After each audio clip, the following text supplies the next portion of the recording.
عمران خان صاحب الیکٹڈ ہیں پاکستان کے 20 کروڑ عوام کی جانب سے، اور سلیکٹڈ ہے اللہ تعالیٰ کی جانب سے.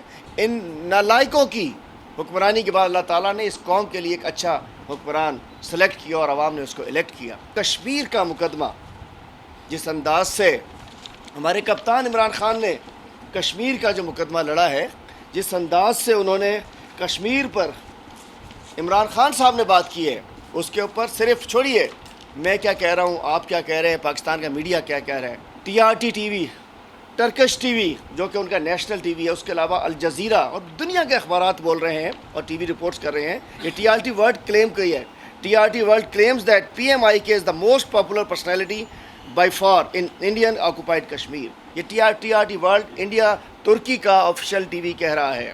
وہ کہہ رہے ہیں due to I K strong and brave stands on Kashmir, Kashmiri have started to believe in Pakistan again, a belief that had lost due to the weak policies of previous government. یہ بھی ٹرکش ٹی وی کہہ رہا ہے کہ لوگوں کو پاکستان پر اعتماد بحال ہو گیا ہے عمران خان کے آنے کے بعد. پہلے جو اعتماد یہ لوگ کھو چکے تھے. اور عمران خان صاحب کی on September 27 the day Imran Khan delivered his speech at United Nations General Assembly, most of which focused on Kashmir.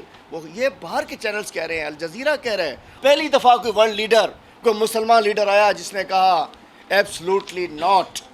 پہلی دفعہ ہسٹری میں ہوا ہے. نہیں تو یہ تو وہ لوگ ہیں جو کہیں گے وائی ناٹ، ڈرون مارنا ہے وائی ناٹ، اڈے چاہیے وائی ناٹ.